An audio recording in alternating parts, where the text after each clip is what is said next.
It is shocking how quickly 2022 has gone by. This will be the final episode for the year 2022. Can you imagine that? Crazy. We'll be back early in January with more episodes. This was the episode that was most listened to on YouTube and also through the podcast providers. So enjoy this episode of the God's Peculiar People podcast, and we'll be back in January.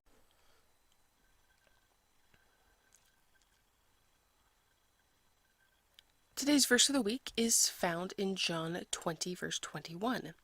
Then said Jesus to them again, Peace be unto you. As my Father hath sent me, even so send I you.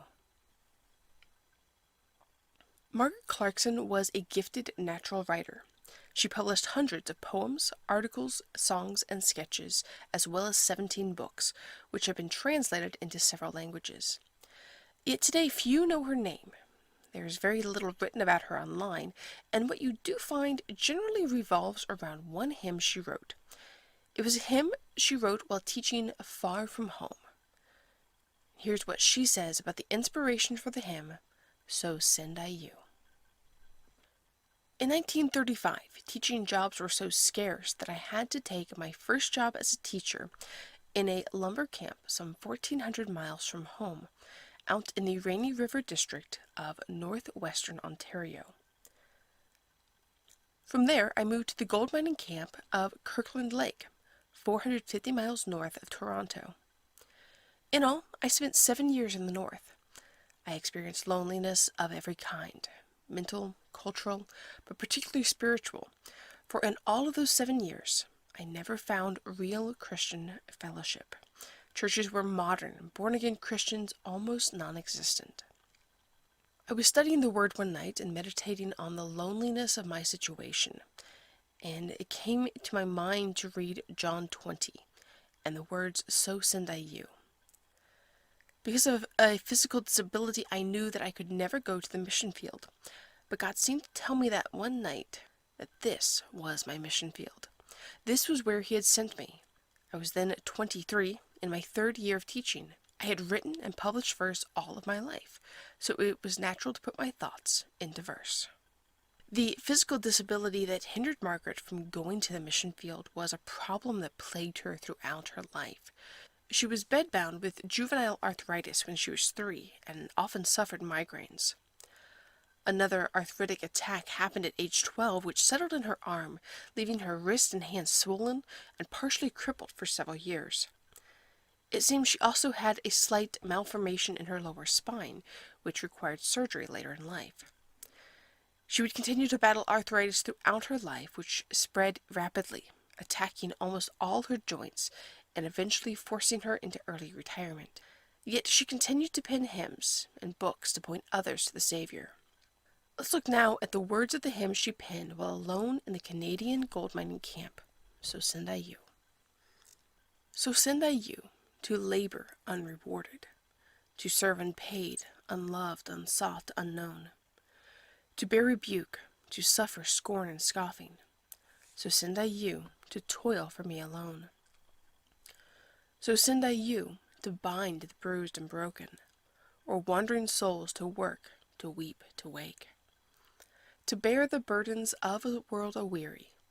So send I you to suffer for my sake. So send I you to loneliness and longing, with heart a-hungering for the loved and known, forsaking home and kindred, friend and dear one. So send I you to know my love alone. So send I you to leave your life's ambition, to die to dear desire self-will resign, to labor long and love where men revile you. So send I you to lose your life in mine. So send I you to hearts made hard by hatred, to eyes made blind because they will not see, to spend though it be blood, to spend and spare not. So send I you to taste of Calvary. This hymn is recognized as one of the finest missionary hymns of the 20th century. It was first published in 1954, 16 years after Margaret wrote it in the mining camp. But something changed in Margaret's thinking. She came to believe So Send I You was one-sided, and she wrote new lyrics that she believed were more biblically balanced between the trials and joys of the Christian. And here are those words. So send I you, by grace made strong to triumph, or host of hell, or darkness, death, and sin, my name to bear, and in that name to conquer. So send I you, my victory to win. So send I you, to take the souls in bondage, the word of truth that sets the captive free, to break the bonds of sin, to loose death's fetters. So send I you, to bring the lost to me. So send I you, my strength to know in weakness, my joy in grief, my perfect peace in pain, to prove my power, my grace, my promised presence. So send I you, eternal fruit to gain. So send I you, to bear my cross with patience, and then one day with joy to lay it down, to hear my voice, well done, my faithful servant, come share my throne, my kingdom, and my crown. As the Father hath sent me, so send I you. By the time Margaret created these new verses, the first 5 verses had taken hold, and few people then or even now were aware that she had written additional verses for the hymn from a fresh perspective. I believe personally that both versions are good, but also that the heartfelt nature of the original is the one that personally, what's the expression? It tugs at your heartstrings. It's the one that kind of epitomizes what missionary work is like, what we think of when we think about missionaries. So let's look at the verses of this hymn again and make some observations about them, particularly the original 5. So let me read that first set of words again. So the first verse, as we would say, is, so send I you to labor unrewarded, to serve unpaid, unloved, unsought, unknown, to bear rebuke, to suffer scorn and scoffing. So send I you to toil for me alone. Missionaries today in parts of Europe and in some first world countries still deal with these things. Honestly, probably it's really all around the world, but we can see it maybe the easiest in certain parts of Europe and in certain first world countries, that their work may feel in the moment unrewarded. When they see few people getting saved, people not living right, or people not even having the slightest interest in hearing the gospel. I saw this in France. The missionaries who I was able to visit, they've worked for so many years faithfully there in France, and yet they don't have much to show for it in the way of people attending church or converts. But their faithfulness is what's important. And so their labor has been unrewarded. They don't see the fruit of their labor like people see in other countries. There's a missionary that I know who's serving in Europe, and his brother serves in a country in the West Indies. And the older brother is in Europe, younger brother is in West Indies. I'm not going to mention their names, but the older brother, he was mentioning one time, talking to him, that it's a little bit hard to continue working, to keep being faithful when you're not seeing a lot of results, and yet across the world your brother is in a thriving church. You're helping to start something that's really growing, and that's very hard. We have that comparison nowadays. They didn't in the past, but that makes it very, very difficult. Now, this part of the hymn also talks about to serve unpaid. Now, very few missionaries serve completely unpaid today, but some still work on a very small amount. So often, business-minded people look at the work of missions and they cannot see the numbers to justify supporting a missionary. They can't justify, it's like, I'm not getting a good return on my investment. Now, William Carey, for example, a missionary to India, he worked for 7 years before he saw his first convert. And it makes sense in the culture of India that it would take so long to see a result there. Now, this extended length of time was not due to Carey being lazy or inefficient, but it was due to the culture and the strength of people's belief in their own religion. Now that the last line is very powerful. It says, "So send I you to toil for me alone." Missionaries are working for the Lord, so just as Jesus was mocked, scorned, and ridiculed, so are those who share the gospel with others. That's I don't want to just flippantly say, "Oh, that's just part of it," but it is true. If you are trying to serve the Lord, if you're trying to explain to people, teach people, suffer scorn and scoffing, the very rebuke, you're being unsought, unloved, unknown. There's some countries where missionaries are not wanted. It's like they don't want you to be there, and so you are unloved. You're unsought. People won't come seek you out, and so it is a very very tough situation. And yet many people faithfully do it in the past and present. It's amazing. Let's go on to the second verse, which says, "So send I you to bind the bruised and broken, or wandering souls to work, to weep, to wake, to bear the burdens of a world aweary. So send I you to suffer for my sake." Missionaries help people in a variety of circumstances, whether the people are well-to-do and just need someone to share their troubles with, or have very little and need help to get medicine or see a doctor. I was in West Africa when a member of the church, his wife was having a baby, but she had a very difficult pregnancy. The missionary I was working with used his vehicle in the middle of the night as an ambulance to get that woman and her husband to a good hospital, where she gave birth to her very sweet little girl. So missionaries will use their own resources, their time and their energy to help those they are serving. You know, they'll give up time with their family. They'll put their lives at risk sometimes to go and help. Missionaries will think about and weep over those they invest time in, who then steal from them. But these missionaries, they will remain. They will weep.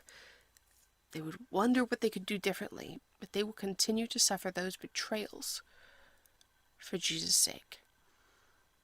They're trying to reach people not just for the here and now, but for the everlasting. Third verse says, "So send I you to loneliness and longing, with heart a-hungering for the loved and known, forsaking home and kindred, friend and dear one. So send I you to know my love alone." Today, missionaries have access in most places to 24/7 internet that will allow them to connect with family, friends, and stay up to date on affairs in their home country. Yet still, as the missionaries in the past who would wait weeks, months, and sometimes in the early days, years for letters to arrive from home, it's still a lonely work. In most cases, a missionary is separated from their family, their culture, and much that is familiar to them.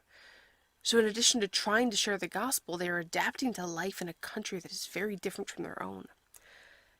This causes many to hunger for the loved and known, and is still, in my observation, the leading cause of missionaries coming off the field.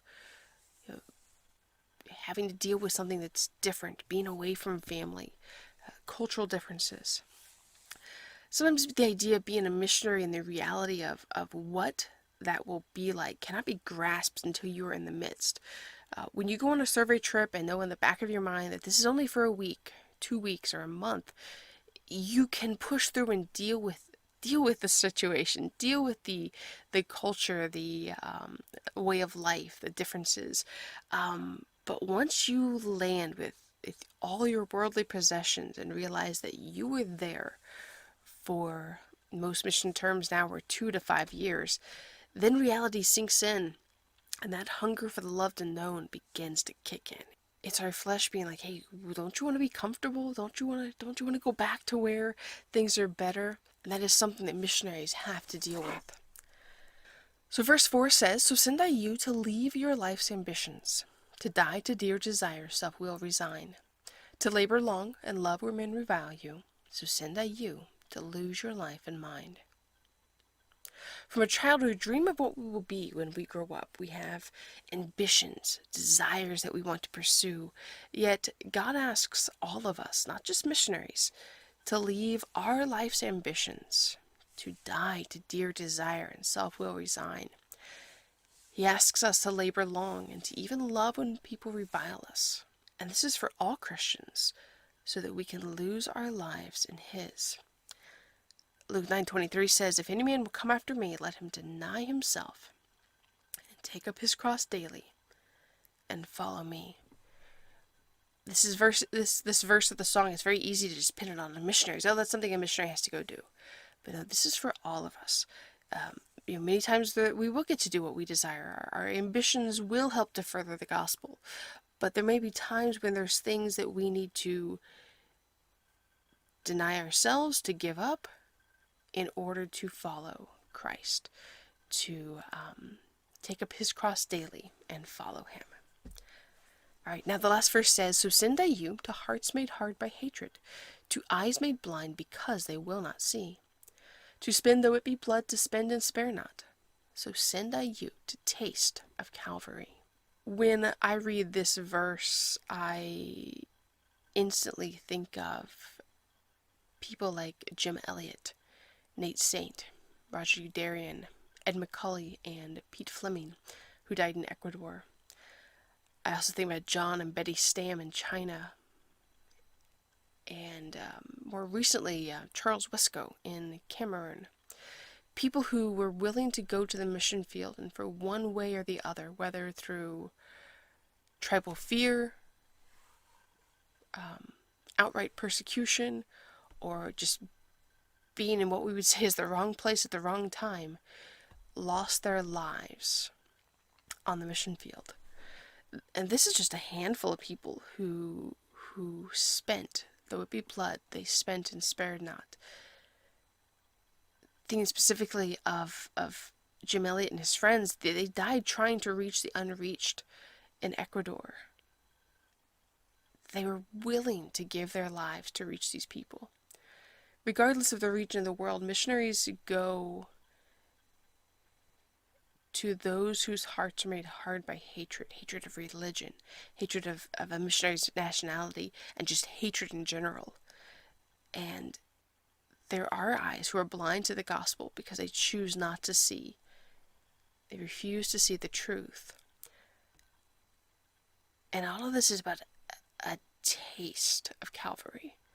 It can't fully, no one can even partway taste what Jesus tasted at Calvary. But this is just a minute, a small taste of Calvary.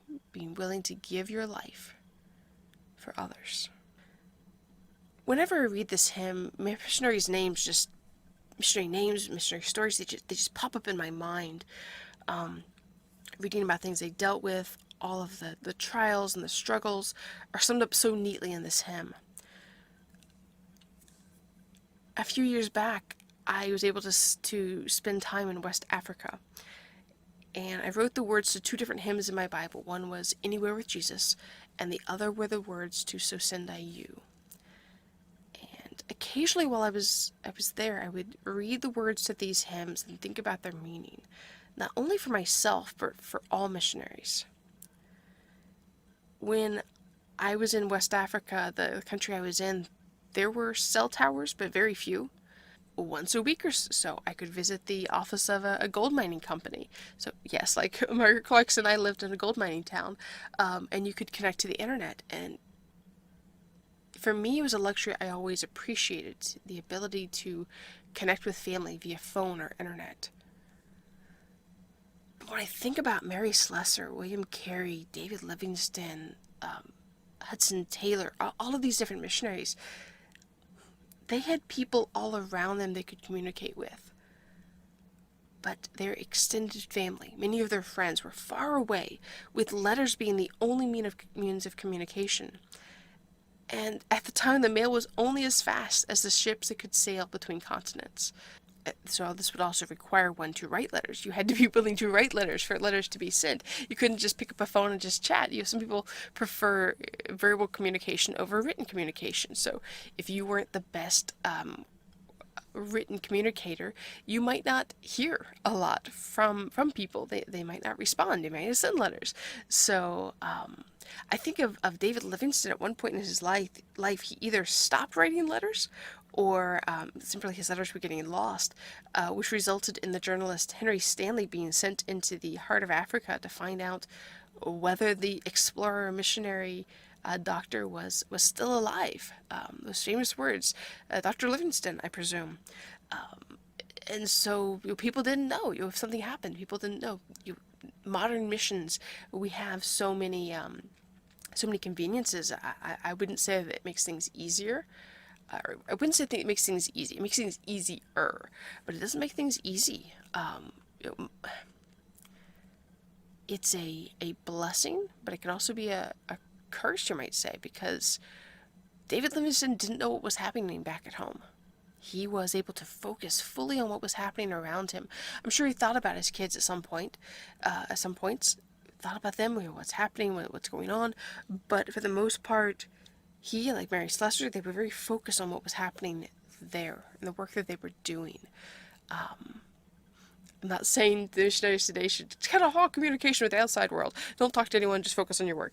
But I think that it was an advantage that they had. They weren't being reminded about things back home. Like, pop up Instagram today, and you can see what your family and friends are doing. And that can be hard. You think about what you're missing out on. It's from Margaret Clarkson being so far, 1,400 miles away from home in her early 20s.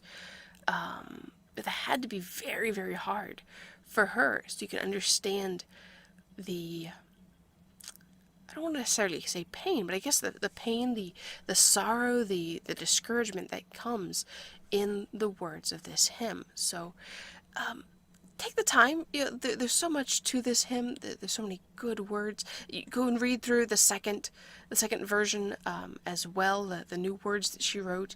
But think about missionaries. Think about what I don't want to glorify them and like, oh, what they've given up. But it is true that many have given up a lot to go to the mission field if they're a very close family, or family members who have health issues and they know, I'm going to be away. If something happens, I won't be able to get back home to help my family. There's a lot that missionaries deal with, not just in day-to-day, how do I reach people with the gospel, but the emotions of being away from home, their family. There's a lot. So think of this hymn, So Send I You, and think about missionaries. Pray for missionaries. Remember for them that these are hard struggles, and that we should be reminded to pray more for missionaries. Well, thank you for listening to the God's Peculiar People podcast. Apologize, there wasn't an episode last week. Had some technical difficulties.